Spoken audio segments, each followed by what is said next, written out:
एक अयोध्या में उमापति नाम के महापुरुष निवास करते थे।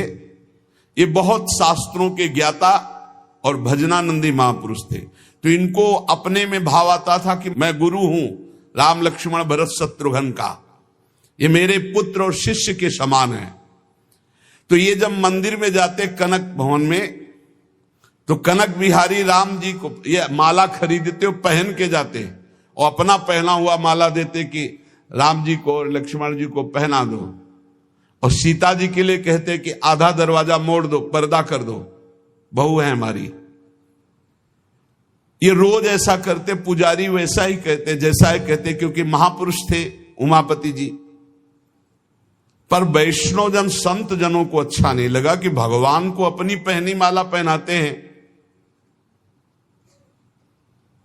सब वैष्णव जन खिलाफ हो गए और कहा ऐसा नहीं हो सकता, भगवान केवल तुम्हारे नहीं कि तुम आकर अपनी प्रसादी माला भगवान को पहनाते हो। तो उन्होंने कहा यदि आप लोग ऐसा कहते हो तो हमारी बात सुन लीजिए, गुरु के सामने शिष्य कभी अमनिया माला पहन ही नहीं सकता, वो हमारे शिष्य हैं। बोले हम तुम्हारी इन बातों को नहीं मानते भावुकता की, लेकिन कल से आप ठाकुर जी को अपनी प्रसादी माला नहीं पहनाएंगे। वो अमनिया माला लेके आए 10 और कहा लो पहनाओ। तो जो राम जी के गले में डालते टूट के गिर जाती, लक्ष्मण जी के गले में डालते टूट के गिर जाती।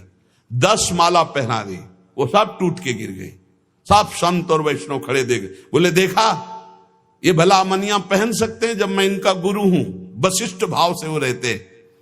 फिर उन्होंने माला मंगवाई और सामने माला पहनी और जे ही दी कि लो पहनाओ, वो माला टूटी रही, वो माला धारण हो गई। पंडित जी ने सब संतों से प्रार्थना की कि ठाकुर जी को जिस भाव से भजा जाता है ठाकुर जी वैसा ही व्यवहार करते हैं। आप अपने स्वामी के रूप में देखते हैं, लेकिन ये हमारे शिष्य हैं, हमारे पुत्र के समान हैं, क्योंकि मैं वशिष्ठ भाव से रहता हूं, इसलिए प्रभु मेरे भाव का पोषण कर रहे हैं, आप लोग अन्यथा ना समझिए।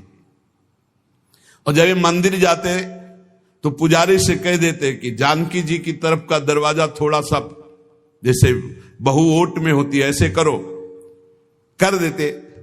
भावानुसार पुजारी जी जे ही देखते कि उमापति पंडित दर्शन करने आ रहे तो जानकी जी की तरफ दरवाजा कर देते या पर्दा कर देते। पुजारी जी विशेष सावधानी पूर्वक ऐसा करते।